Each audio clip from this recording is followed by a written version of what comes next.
5, 4, 3, 2, 1. Saudações jurídicas, programa Ação Jurídica, o podcast da Advocacia Fluminense. Eu sou Francisco Egito, anfitrião, e hoje eu tenho aqui dois convidados, dois amigos muito queridos. Estou aqui diante de Najib Slaib Filho, pós-doutor em Direito pela Universidade Federal Fluminense, doutor e livre-docente em Direito Público pela Universidade Gama Filho. Apenas isso, o resto a gente não fala. Estou com querida Karin Dias, advogada especialista em Direito da Pessoa Idosa e Direito Sucessório, vice-presidente da Comissão Especial de Atendimento à Pessoa Idosa da OAB-RJ, CEAP, presidente da Comissão de Violência contra o Idoso da ANACRIM, sócia fundadora do escritório Karin Ferreira Dias, Sociedade de Advocacia, doutorando em Ciências Jurídicas pela UMSA, Universidade del Museu Nacional Argentino, pós-graduada em Cognição, Jurisdição, Mediação e Arbitragem pela ESA, pós-graduada em Direito Imobiliário pela Universidade Cândido Mendes e pós-graduação em Direito Privado pela UF, graduada em Direito pela Universidade Salgado de Oliveira. Hoje falaremos, queridos, do seguinte ponto, o fato como fundamento do direito subjetivo com base no artigo 357.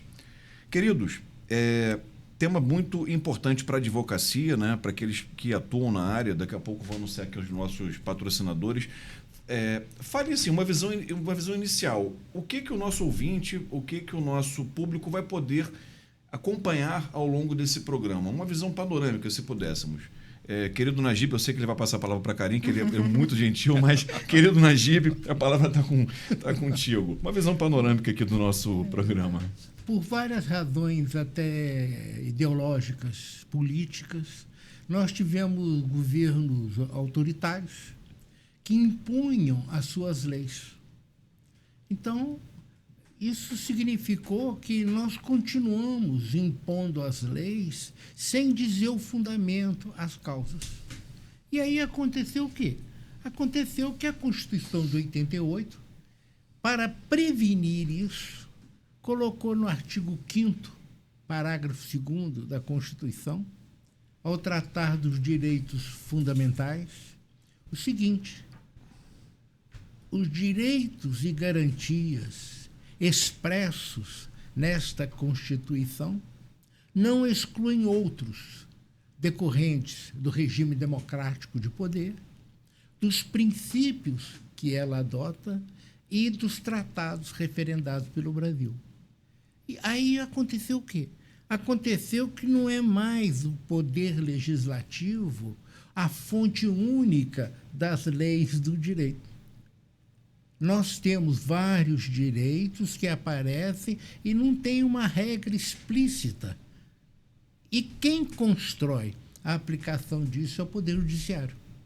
Por isso que o Código de Processo Civil de 2015 colocou lá no artigo 357 que passou a ser responsabilidade do juiz fixar os pontos controvertidos, especificar as provas, desenvolver o tratamento da matéria fática. Eu fui advogado no velho regime, né, e a maioria também está habituada a colocar na petição inicial: protesta pelos meios de direito admitidos. E, como juiz, eu ficava achando absurdo. Poxa, ele está considerando que eu vou admitir meio de prova que não pode? Então, acabo com isso. Esse artigo 357 é uma afirmação moral do direito. Muito bem. Tivemos aqui uma lição, uma aula, né? Uma aula, né? Já resumindo bem o que teremos aí pela frente. A brilhante apresentação, combinando técnica, e agora nós teremos um pouco da visão prática do dia a dia. Mas eu não vou adiantar o que nós veremos aqui no programa, não. Karin Dias, uma visão panorâmica do nosso programa. O que teríamos aí pela frente? Então, boa tarde a todos. Em relação ao que o doutor Najib falou, explanou, concordo. Eu acho que com o advento da Constituição Federal, nós agregamos direitos e deveres também, e isso foi amplamente pacificado que nós temos mais acesso ao judiciário agora, após o advento da Constituição de 88. Mas, na prática, não é isso que nós vemos. Né? Quando nos deparamos com um processo em que chegamos nessa fase do saneamento, que vem para o juiz especificar as provas, né? Vamos lá falar de provas, a parte saneadora, nós não conseguimos alcançar o que pretendemos. E aí o juízo, muitas vezes, falam que nós, né, parte, ou nós como advogado da parte, temos que apresentar as provas que a gente sequer sabe o que ele pretende, o que ele quer. Então, na prática, eu advogo para pessoas vulneráveis, pessoas pobres, e a gente se depara com essa situação impedindo o prosseguimento do processo. Né? Porque logo após a não apresentação de uma prova que o juiz não especifica o que ele quer, a sentença, muitas vezes, é de extinção. Interessante, interessante. É importante observar o direito dentro das relações sociais e a sua efetiva aplicação, né, ao caso concreto e como o judiciário vem interpretando, se as garantias, as prerrogativas legais vêm sendo efetivamente cumpridas, e o papel da advocacia também como vigilante, né, ou como questionadora da aplicação normativa. Bom, temos aqui muitos pontos aqui interessantes para poder tratar, né? Eu acho que a gente poderia começar dessa tríade: fato, norma, direito subjetivo. E, assim, o que significa afirmar que um fato constitui fundamento do direito subjetivo da parte autora, né? Acho que seria um ponto interessante. O que é um fato em si e o que ele é o fundamento do direito subjetivo da parte autora? Muito bem.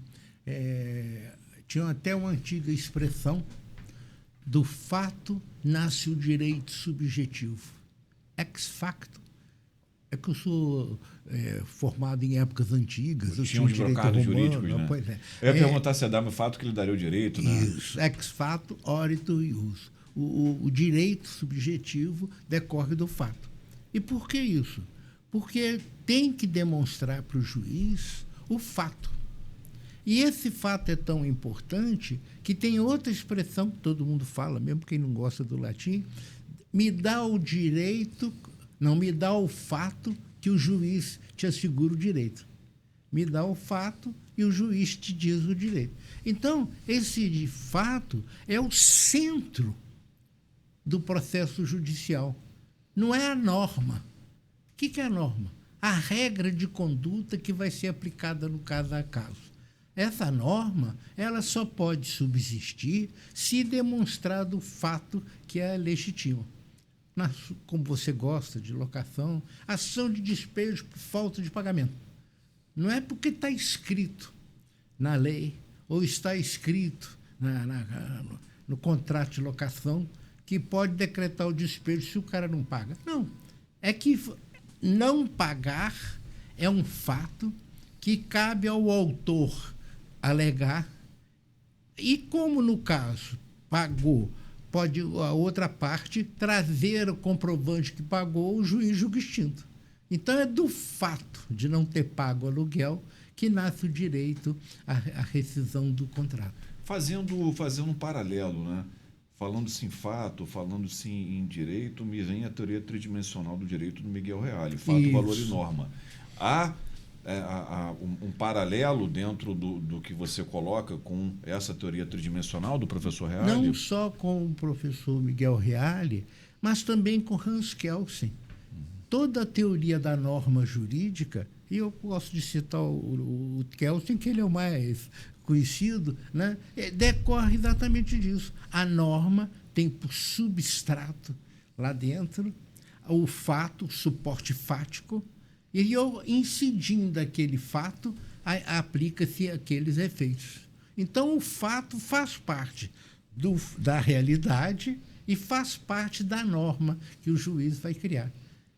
Mas, doutor Francisco Egídio, não é exatamente a gente pensar que o juiz está aplicando o dispositivo legal.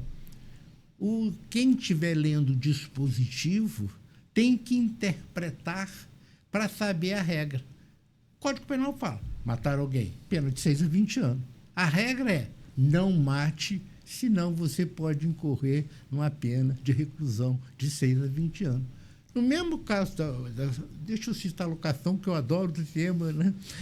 Fica mais fácil para mim. Não, para você não, para todo mundo. No mesmo caso da locação, né? Por exemplo, quando eu escrevi um livro sobre locação, logo há uns 30 e tantos anos, foi a primeira vez que a lei permitiu não atender o rigor que a gente considerava a locação como se fosse direito real. Como o Ponte de Miranda fazia, a gente considerava. Veio a lei e permitiu que houvesse revisão do contrato com prazo de 5 anos. Agora, quem tinha que demonstrar essa revisão? Aquele que tinha interesse em mudar o aluguel. Então, o fato, houve alteração das condições do contrato e o direito, se isso o juiz fixaria um novo aluguel. Muito interessante, e eu sinto muita falta hoje nas formações a um estudo mais profundo da essência do direito. Claro que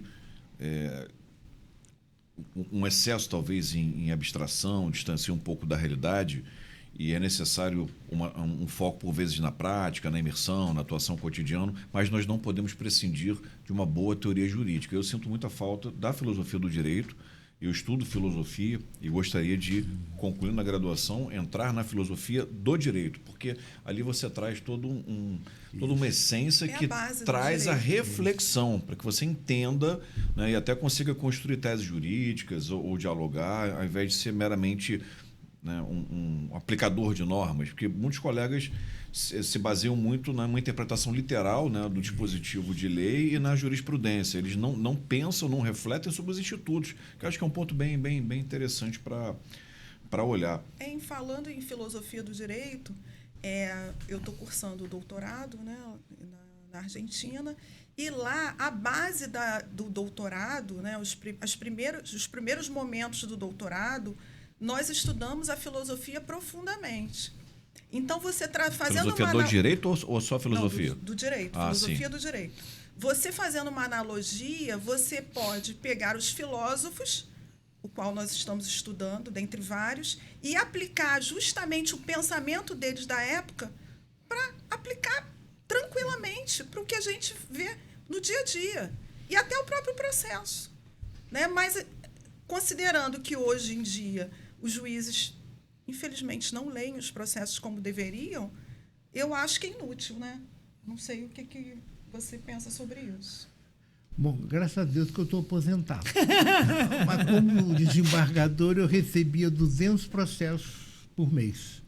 Como juiz de vara civil, São Gonçalo, Santa Cruz, eu recebia 250 processos. Nossa Senhora. E justamente... Isso é inteligência artificial, né? Não, tem que ser a inteligência natural mesmo. Por muito tempo sem computador, né? Só com a máquina de escrever. E mais, não tinha apoio, assim, do cartório, essa coisa toda. Agora, você veja, a justiça tem que atender a demanda. Alguém prometeu, no caso da Constituição, que esse acesso à justiça é livre para todo mundo. E quem vai na justiça é só quem acha que precisa. Fiquei 43 anos como juiz. Só havia uma ou duas causas em que as partes fossem privadas. João contra José. E alguns anos depois descobri que um deles era agiota e o outro estava se defendendo dele. Bom, mas é um detalhe técnico. Agora, geralmente hoje nós temos ações de serviços públicos. Luz, água. Nós temos ações contra grandes grupos econômicos e sociais. Nós temos ações até mesmo que a pessoa se defende contra a ameaça que lhe faz uma igreja. Então, o cardápio hoje é muito maior. E quase sempre temos posicionado alguém numa situação econômica, numa situação social, numa inferior. De vulnerabilidade. E é uma maldade o juiz dizer uma ação de uma pessoa comum contra o banco, o juiz dizer para o ilustre advogado doutor, prove o fato. Se o banco é detentor de todo o sistema eletrônico, se o banco é que tem todos os meios de comprovação, e então a pessoa fica, como é que eu vou dizer, vencida. Não há paridade de armas, né? Não há paridade de armas, exatamente. Então, Nas relações trazendo- consumeristas, a presunção, né, da vulnerabilidade da parte diante da hipossuficiência técnica, econômica e jurídica, né? Mas e nas relações de direito civil em geral? Né? Acho que é um ponto bem interessante. Trazendo para a prática o que ele falou, o que a gente se depara na advocacia é justamente o nosso cliente que está na posição de vulnerabilidade, ele já começa a ação perdendo. Primeiro, porque você tem que provar que ele é pobre para conseguir a gratuidade de justiça. E mais. Como que você prova que uma pessoa é pobre? Eu vi muito isso como juiz. Olha, o velho vem, quer mover ação, está brigando INSS, está brigando um troço comum. Aí o juiz prove que é pobre. Como é que o sujeito vai provar? Aí ele traz uma declaração do que não pagou imposto de renda. Isso, não declara. Ele traz a renda dele que recebeu de salário, de pensão, comprove em tantos tempos tudo isso, e o sujeito fica fazendo o quê? Muitas vezes o juiz, ele quer uma liminar, o juiz não aprecia aquela liminar exigindo que ele faça isso. A doutora Karen tem uma causa que é exatamente isso, uma causa previdenciária. A empresa de previdência rejeitou, ela moveu a ação e está provando, não sei se você já acabou de provar, provar que o sujeito é pobre. E o sujeito é pobre, no caso, é uma criança. 2 crianças, na verdade. Muitas e profundas reflexões. Tá? Então, a importância do fato como fundamento do direito subjetivo da parte. Qual a importância dos fatos constitutivos no processo civil? Acho que esse é um ponto interessante, né? Sinal de GPS perdido. E nós poderíamos falar de ato e fato, mas aí já seria fugir aqui, né, ao nosso caso. O que é o tal do fato constitutivo no processo civil? Em que consiste esse fato constitutivo? O que o autor está provando, que está alegando para dar seu direito? Ou o que o réu que está falando para extinguir, modificar, ou não sei o que, o direito autoral? A pretensão do direito autoral. A pretensão do direito autoral. Ele lá numa ação locatícia, por exemplo, o autor, olha, o fulano está devendo aluguel. Então, cabe ao réu comprovar o pagamento. O ônus da prova é... Então, cada caso, você não tem uma regra geral. Em cada caso, você vai aplicar, né? E aí, a gente pode se deparar até com a situação da inversão do ônus da prova. Né? A inversão do ônus da prova, muitas vezes, ela é arbitrária. Quando a gente cai numa situação em que a parte ré é uma potência e o autor é uma pessoa de vulnerabilidade intelectual, não é só financeira. Ele tem vulnerabilidade intelectual, ele não entende aquilo que está se pedindo, ele não sabe o que é, ele não sabe mexer no sistema do INSS para pegar uma declaração dizendo que ele não é retido de imposto de renda mensal. Então, a gente está se deparando aí com várias vulnerabilidades e um sistema grotesco, que é o Estado de um lado e uma potência de uma empresa ré, contra uma pessoa comum. Sistema grotesco. Gostei. Em que fase o CPC determina que o juiz delimite os fatos controvertidos? Isso é um ponto importante até para a atuação da advocacia. Como é que funciona isso, a delimitação dos fatos controversos? Isso. Esse artigo Esse 357. artigo, exatamente. Né? Esse artigo está determinando isso claramente ao juiz. Pelo Código de 39, pelo Código de 73, cabia ao autor especificar as provas.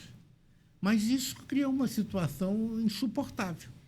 E, como você bem lembrou, a igualdade de armas, a paridade de armas, então veio o Código de artigo 357 dizendo que depois que passou, o autor falou, o réu falou, se não é o caso de extinguir o processo, não sei o que o juiz faz? Declara os pontos controvertidos.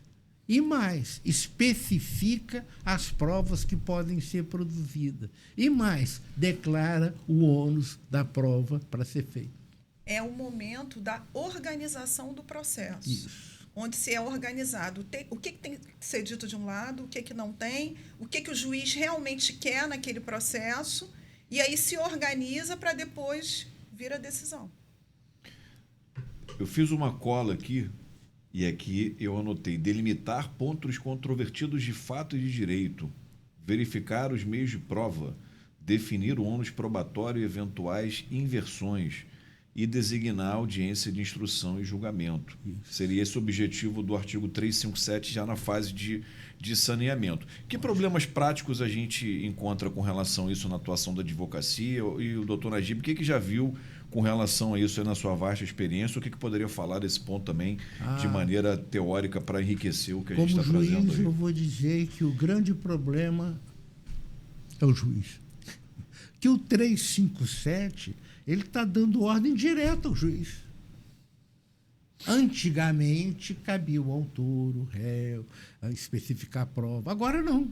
O juiz tem que... se ele passou da fase de julgar extinto o processo, o que o juiz faz?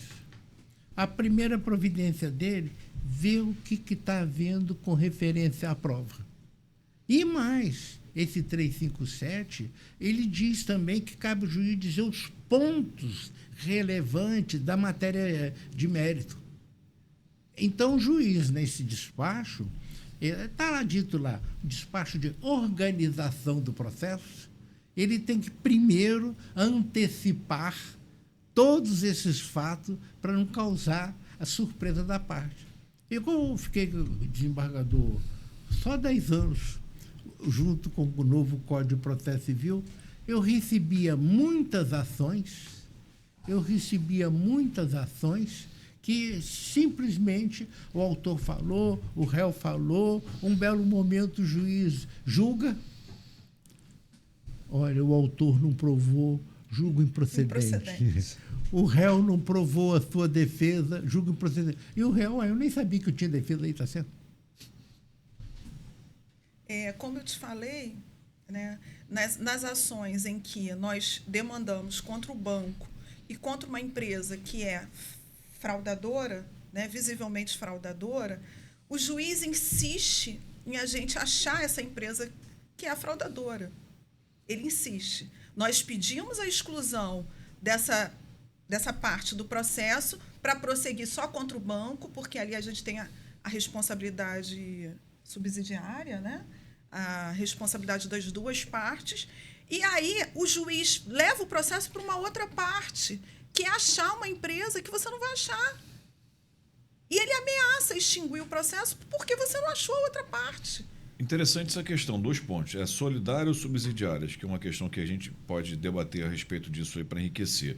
E a situação é por que insistir em citar uma empresa que é fraudadora, que foi aberta só com essa finalidade? Ou existe. Qual o possível interesse velado por detrás, né? Que, enfim, é uma questão interessante, né, para se avaliar. Para se pensar. Os advogados, que são os operadores de direito, eles têm que estar atentos a essa situação. E é nesse momento que você vai colocar a sua parte técnica para fora, que você vai ali trabalhar com tecnicismo puro. Nesse caso em específico, eu agravei, e o meu agravo foi improcedente. E eu estou persistindo ainda em primeira instância para achar essa empresa fraudadora. O juiz está insistindo nisso. Por último, eu peticionei pedindo para... Se esgotar todos os recursos, né? Você vai para o edital, né? Vai fazer a citação por edital. Aí, uma vencida essa etapa, ele vai aceitar... Espero que por aí acabe. E rapidinho está demorando isso, né? 5 anos. Muito bem. Desculpa. Eu quero reclamar do juiz e quero reclamar do advogado. Muito bom. Hoje você está em posição... Hoje eu estou numa fase geral de reclamação. Só não vou reclamar dos juízes aposentadores. Vou reclamar de todo mundo. Que olha que situação. Tem alguns estados que não só cobram custas, como também cobram taxa judiciária. Então, demandar uma ação fica muito caro. E, por exemplo, vai cobrar para publicação, da citação, de não sei de quê, tudo é interpretado como forma de obstar o andamento do processo. E eu, já há muitos anos, eu não vi a causa cível sem pedido liminar. Raramente eu vi causa cível sem pedido liminar. Por quê? O sujeito tem pressa. De desespero. Não pode esperar anos. Hein? De desespero, né? Desespero. Né? E aí, resultado, o juiz não resolve, o advogado não recorre, não impetra mandado de segurança, Não agrava. não bota a boca no trombone, digamos assim, e fica isso enrolando. Então, Eis um problema grave, né? Como é que se resolve? Vamos tentar conceituar um ponto aqui interessante, né? Que todo mundo fala e a gente repete igual papagaio, mas não para olhar. O que diferencia o fato constitutivo, impeditivo, modificativo do extintivo? Temos aí 4 pontos aí para serem analisados. Ótimo. O fato constitutivo é aquele que fundamenta o pedido. Eu estou movendo uma ação ordinária de indenização porque você bateu no meu carro. Qual é o fato constitutivo? No dia tantas horas o seu carro bateu no meu, falaram que as despesas é tantas. Esse é o fato constitutivo. O fato extintivo é o que extingue esse constitutivo. Exemplo clássico, eu paguei na ação de despejo. Ou não foi o que bateu? Quem bateu?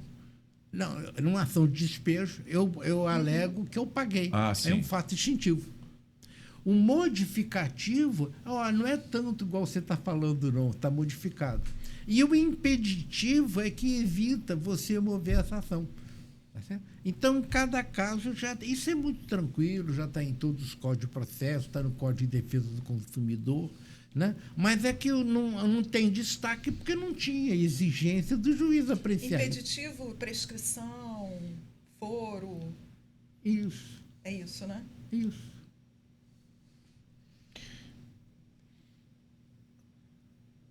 A relação entre o plano do ser fato e o plano do dever ser norma jurídica. E a Karine também gostaria de falar da prova com relação aos vulneráveis, problemas que ela passou efetivamente para conseguir provar o direito da parte no judiciário, né? Acho que essa questão da paridade de armas também faz parte disso, até da diferença entre a parte que litiga, né, da outra, que não há uma certa igualdade formal ali entre elas, não sei se eu posso chamar dessa forma.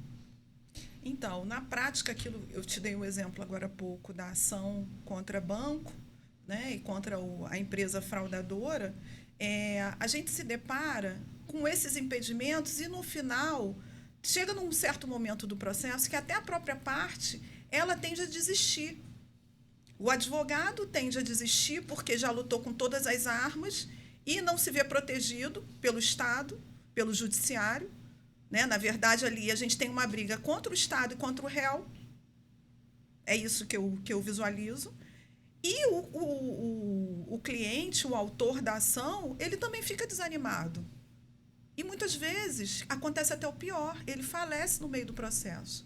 Quando a gente fala de um cliente que já é idoso, né? Porque a maioria dos meus clientes são idosos, e vulneráveis economicamente, vulnerável como pessoa mesmo, e até digitalmente, né? Tem essa vulnerabilidade, ele não consegue acompanhar um processo, não consegue extrair dos sistemas o documento que é necessário para instruir o processo. Vide a situação do INSS, quando ele tem que provar que ele não declara imposto de renda, então eu tenho que pedir um comprovante de contribuição, né, de rendimento dele, ele não consegue extrair do sistema, porque ele não tem esse manejo digital.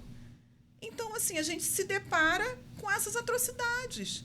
Isso enfraquece o pobre, o vulnerável, o idoso. Da microempresa, a pequena empresa não pode entrar no juizado, porque eles fazem interpretação literal que tem que ser pessoa física. Então, tem que entrar na justiça comum. Na justiça comum, muitos juízes não concordam que ela alegue hipossuficiência. Aí o sujeito traz os balancetes, faz a declaração e não aparece a gratuidade. Então, a medida liminar que ele pretende também não é apreciada. E a situação das micro e pequenas empresas é muito, muito peculiar, né? Muitas vezes não tem escrituração contábil, muitas vezes a nossa segregação patrimonial, né? Ele se confunde muito com o fundador, com o sócio. Assim, é uma coisa muito simplória ainda. Não há como tratar em pé de igualdade com a média, com a grande empresa. Considerando o IBGE, a média acima de 100 pessoas, não vou nem falar em termos de faturamento, né? E o juiz não pode exigir isso do microempresário. Eu sempre tive esse questionamento. Se a lei não cobra, por que o juiz está exigindo? Deveria ter um tratamento realmente bem diferenciado, inclusive processualmente, né? Tem. Na interpretação. Mas não é aplicado. Não é aplicado. Não é aplicado. Não é aplicado. Como a delimitação dos fatos controvertidos contribui para o devido processo legal? Viu? Oba. Exatamente isso. Coloca o processo para andar. Olha, o que está controvertido é isso, aquilo outro. Inclusive, o Código de 2015 fala que se eu fizer 3 pedidos, o juiz pode julgar logo de cara um e remeter os outros para a produção de prova. Então, essa delimitação é muito importante porque evita, aspas, enrolação, fecha aspas. Ah, o advogado não concordou. Pode recorrer, ué? O agravo aí não vai ter não tem liminar para suspender esse agravo, tá certo? E essa delimitação acontece justamente na aplicação desse artigo, quando vai para a parte de saneamento do processo, não é isso? Isso. Quais são as consequências se o juiz não delimitar adequadamente os fatos? Tem alguma punição, alguma aplicação prática, algum impacto processual ou até para o próprio magistrado? Olha, pela mera interpretação literal do artigo 357, cabe reclamação, cabe representação, porque lá diz imperativo, o juiz deverá. Agora, o advogado também tem que botar a faca no pescoço de Sua Excelência, né? Se empurra para cá, empurra para lá e ninguém está acontecendo nada. É um ponto bem delicado esse, né? Isso pode ser pauta até para um próximo podcast. Quais são os meios de recursos cabíveis para se fazer valer a demanda de um cliente, de um autor vulnerável, em termos de segunda instância, nos tribunais superiores? Pode ser pauta para um outro podcast. Eu vou levar para um lado até um pouco diferente, né? Que não tem a ver com o processo em si, mas com a dificuldade de você defender direitos. Dentro de determinado conselho profissional, a gente não consegue se manifestar adequadamente porque há ali uma espécie de assédio, uma espécie de autoritarismo, e isso é muito grave. Então você fica inibido, né? Os conselheiros ficam sem ter a quem recorrer, se a própria diretoria executiva constrange, compele, né? Enfim, é muito delicado. Acho que é uma espécie de jogo político ali em que a parte frágil ela não consegue se manifestar. Imagina, né, isso dentro de um processo judicial, talvez, né, o advogado já é mais combativo, né, já é mais questionador, mas ainda assim acho que existe ali uma certa hierarquia, talvez, embora a lei diga que não há hierarquia, mas existe uma certa cautela dele não travar ali uma briga e mais adiante ele sofreu algum revés, alguma represália em outros processos, não sei. Já houve alguma questão que tenha saído da esfera dos tribunais para algo mais pessoal que... Mas sobre isso o Najib vai falar muito bem. Essa questão da represália, do advogado ter medo de sofrer represária num outro processo, de juiz não julgar, Isso é conforme... normalmente na comarca pequena, né? Não na cidade grande que tem. Ele lembrou bem, uma comarca pequena, todos se conhecem, terrível. né? Porque você realmente vai ponderar, né, o custo político de uma briga dessa natureza, né? O custo político de um Mas embate. numa situação dessa, eu tenho um aconselhamento.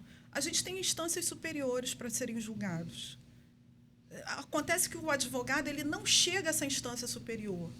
Eu acho que é uma questão até de autoafirmação. Eu vejo como autoafirmação mesmo. Você não prossegue nas instâncias em que você tem direito a recorrer. Por exemplo, no órgão especial, quantos processos vão ser demandados no órgão especial, vão ser reclamados no órgão especial? Eu fiquei 15 anos no órgão especial do Tribunal de Justiça, pouquíssimos. Deve ter menos de um por mês de causas individuais. É mesmo? O regimento interno do tribunal fala que cabe mandado de segurança no órgão especial contra a decisão de qualquer desembargador. E o mandado de segurança é ação autônoma de impugnação. Se o desembargador, no agravo, na apelação, resolveu ou não resolveu, o fato é o seguinte, cabe mandado de segurança. Mas é um absurdo. Não é. Quando fizeram o regimento interno, era na década de 30, quando saiu a lei do mandado de segurança. Então, tinha que colocar isso na lei do mandado. E da mesma forma, porque cabe habeas corpus nas decisões criminais. Agora, quantos desses eu vi em 15 anos advogados atuando no órgão especial? Menos de um por ano. Talvez até por desconhecimento do próprio advogado, né? Técnico. Técnico, Desconhecimento né? técnico. Por isso que eu falei, isso pode ser pauta para um outro podcast. É verdade, é verdade. Desse alcance, do conhecimento, o que o órgão especial abrange, o que não abrange, como que a gente faz, o que cabe, o que não cabe. Vou fazer uma pergunta provocadora, né? O que... Se eu não souber responder, a doutora Karina... Não, mas o que a advocacia mais precisaria ou que é mais carente da parte processual ou do direito material? O que você acha? O chato é que o direito material só passa a ser interessante na causa 5%. Não chega a 10%. O direito material, por exemplo, interessa na liminar. Porque toda liminar, tutela antecipada, tem que provar a plausibilidade do direito e a urgência. Isso são temas do direito material. Mas o fato é que todo mundo se perde, fica nas questões preliminares.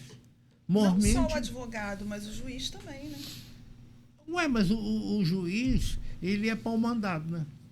Ele raramente tem que decidir o que ele não está dito pelo advogado. Agora tem o 357, mas antes não tinha.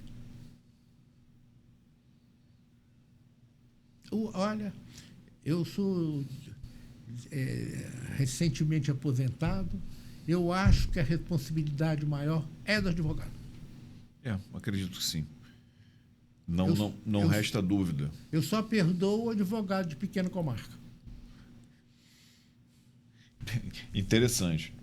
Tá parecendo... Eu tenho um autor que eu leio, John Grisham. Ele é um contista americano. Ele escreve muito sobre a advocacia, grandes tribunais, grandes escritórios, ações individuais, responsabilidade civil, fraude, crime. Alguns livros viraram filmes de Hollywood, né? Tempo de Matar, Dossiê Pelicano. Richard Posner. O Posner o Posner é análise econômica do direito, não é? Não, esse é o John Grisham. Ele é contista. E aí ele fala muito de advocacia do Mississippi, advocacia daqueles condados americanos, advogado que toma café com os colegas depois do horário, com o juiz, aquelas conversas. É uma advocacia interessante para se trabalhar. Mas eu não sei como é que é a advocacia no interior do Brasil, a advocacia em regiões menores, né? A gente vive muito aqui, capital, região metropolitana, mas efetivamente é uma profissão muito difícil de atuar, né? Cada vez mais. Isso não tem muito sentido, porque agora são grandes sistemas de processamento judiciário. Teoricamente, o processamento judiciário, na menor das comarcas, é igual da maior das comarcas. O DCP no nosso estado, o EJUDE, né, o PJE, isso não tem sentido. É verdade.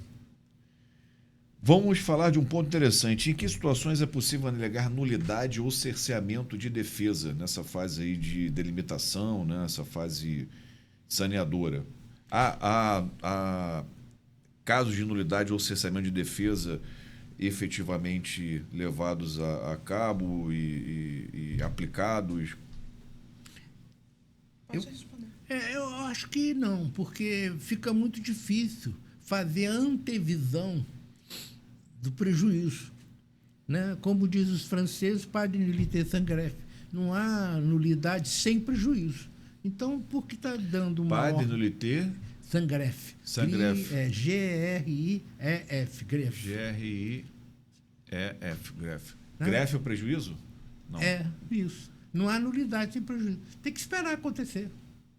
É verdade, não há nulidade sem prejuízo. Nulidade sem prejuízo. E qual foi a outra palavra que você usou? Nulidade? É nulidade ou cerceamento de defesa. Cerceamento de defesa pode ser aplicado quando o juiz Pois é, pula mas, essa fase, né? mas cerceamento de defesa na fase probatória também fica. Eu acho que o advogado tem que reclamar, tem que falar que não sei o quê, mas você tem que ver o resultado final. Muitas vezes o juiz está decidindo a favor daquela parte e o advogado da parte é o primeiro a reclamar. Como o princípio da cooperação processual, artigo 6º do CPC se relaciona com a delimitação dos fatos? Olha, isso é fácil. Eu, na década de 80, usando o Código de 73, eu comecei como juiz em São Gonçalo. Era um lugar calmo, tranquilo. Eu acumulava a vara civil, a vara criminal e a vara de família. Nossa! Porque o lema, na época, o desembargador que orientava, tinha que... Muito bem. Eu descobri fazer o seguinte. Olha, eu não sei o que eu tenho que mandar fazer nesse processo. Não dá, muitas vezes eu não conseguia nem ler. Razão pela qual convocava audiência especial. Não é essa que, com esse nome de organização do processo, mas fazer audiência para... Eu falava, vamos discutir que não sei o que, audiência e tal, e para ver o processo andar. Todos andaram. Não, cada caso é um caso. E o juiz não pode ficar limitado porque uma lei está falando isso. Eu já vi advogado falar que vai representar contra o juiz porque ele mandou fazer determinado tipo de prova. Não pode. Cada caso é um caso, tem que examinar. O juiz, e principalmente o advogado, é o rei do caso concreto. Então, esse é um outro ponto que a gente tem que considerar, que hoje em dia a gente pouco vê, é a humanização do processo. O que ele fazia, né, até pouco tempo, antes de aposentar, era humanizar o processo e trazer para si, caso a caso, estudar caso a caso, com as questões de cada um, com as vivências de cada um. Quando o juiz chama a parte para ouvi-la, ele está sendo uma pessoa, ele está praticando ali o quê? A humanidade. E lá na minha tese do doutorado, eu falo justamente sobre isso. Né? A humanização, a assistência jurídica específica para, no meu caso, a pessoa idosa, que é uma assistência jurídica humanizada. A gente não pode atender uma pessoa vulnerável igual você atende uma pessoa comum.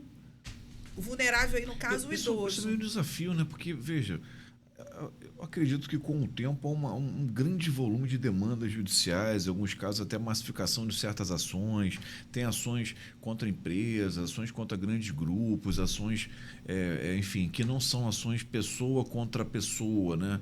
Eu não sei em que momentos aplicar isso, ou se seria viável que o judiciário conseguisse fazer essa escuta. Eu paro para refletir em termos de gestão, né? O que é possível? Que gestão é arte do possível. O que dá para fazer com os recursos que a gente tem? Espaço, tempo, pessoal, estrutura. Uma reflexão, né? O Código de Processo manda, era antigamente o artigo 105, que as causas conexas deviam ser reunidas e julgadas simultaneamente. E falava o outro artigo, que é a prevenção né, dava a competência. Ora, hoje ninguém tem causa conexa, né? Tá certo? Uma causa é repetida em vários lugares e não tem. E hoje tem sistema de computador e não anota isso, não registra isso. Não faz não pensa, né, uma É situação isso, dessa. é. Né? E por que será que isso não Bom, acontece? a presidente Dilma vetou a parte do Código de Processo Civil que criou o incidente de unificação das causas. E aí ela falou que eu não estava preparado ainda o direito e tal, e vetou, o Congresso manteve. Mas tem que ter uma forma de unificar. Exemplo clássico, a companhia de luz não prestou energia durante 24 horas. Vem milhares de ação reclamando. Em cada uma E ali delas... naquele mesmo bairro com a mesma situação. Isso. Decorrente do mesmo fato, né? Não, e aí a empresa, os advogados da empresa falam, olha, o autor tem que comprovar por que a luz faltou. Diversas pessoas, né, reclamando da mesma questão Isso. ocorrida. Qual a necessidade, nesse caso aí, de uma comprovação, né? Isso. É verdade. Já é uma presunção. Quando se justifica a inversão do ônus da prova com base nos fatos narrados? Casos aí que isso pode ocorrer. Então, nessa situação que eu citei do banco, né, da pessoa vulnerável, eu entendo que a inversão do ônus da prova ela teria que ser aplicada logo de imediato. Quem tem a detenção da prova de que aquele cliente contratou realmente ou não aquele empréstimo e que o banco não tem culpa, no caso o banco, porque a empresa fraudadora não vai nem falar no processo. É o banco. Então, a inversão do ônus da prova ele é importantíssimo.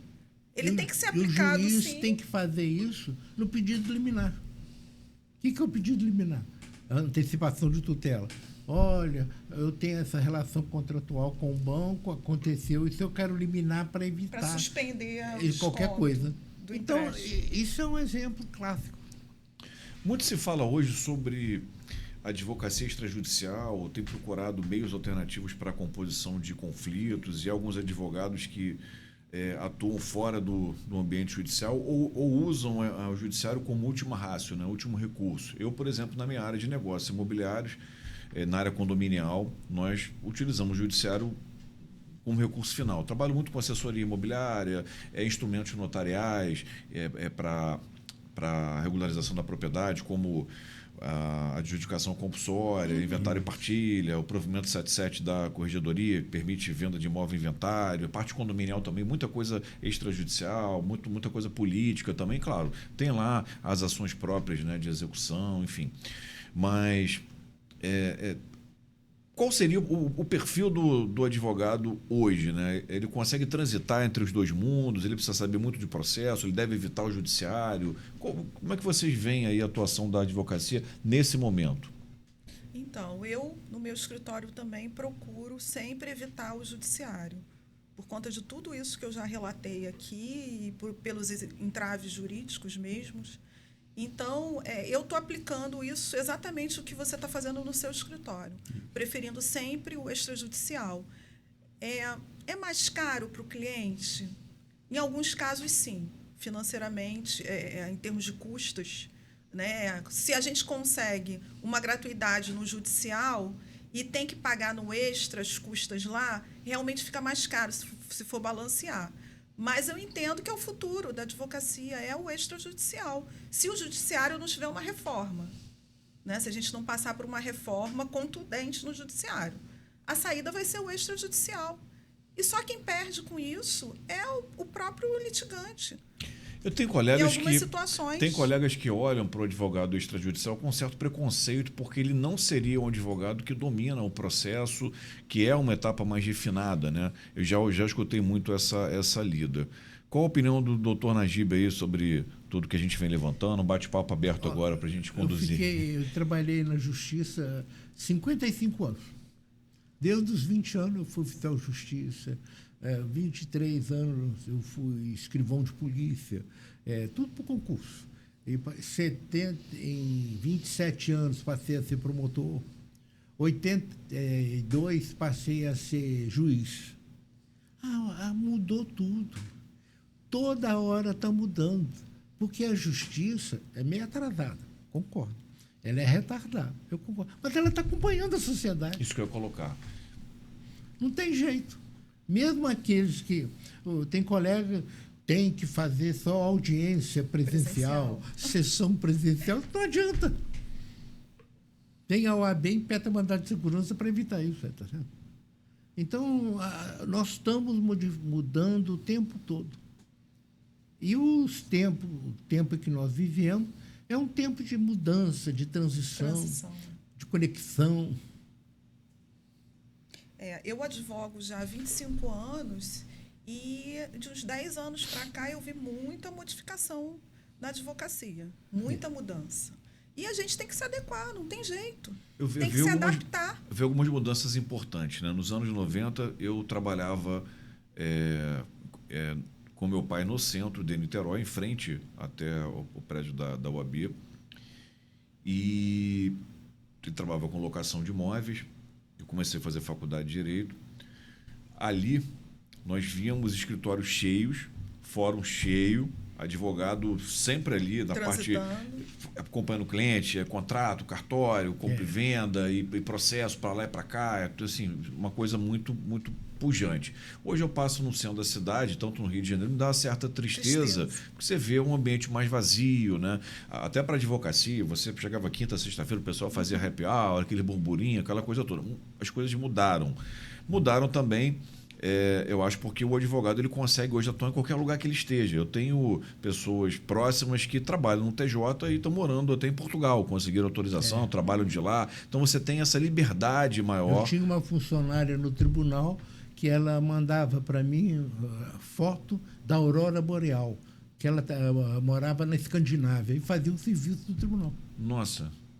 Então, isso realmente é uma grande transição, né? Você poder estar conectado sem estar fisicamente no mesmo local. Mas há interatividade, você tem recursos para até ser síncrono, né? Conversar com as pessoas, interagir com as pessoas. Mas você acha que alguma perda da relação mais próxima ou os meios de comunicação acabam trazendo pontos positivos? Eu vejo isso como um avanço. A sociedade ela muda a todo momento. Nós mudamos como pessoa a todo momento.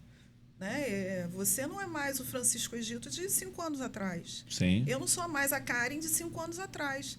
Então, a mudança é importante. E a gente precisa cada vez mais avançar. E as relações vão se adaptando a essas mudanças também. As relações familiares, as relações, né, de convivência social. E está tudo bem. A gente vai se adequando. Para onde caminha o direito e a atuação do advogado e também os tribunais dentro dessa linha de sociedade de informação, conhecimento, tecnologia de informação, recursos, na sua avaliação, doutor Najib, você que já é um advogado que passou por todas as áreas, né, como operador do direito, advogado, promotor, né, atuante dentro de cargos públicos, como você vê essa transição e essa estruturação da sociedade jurídica em geral?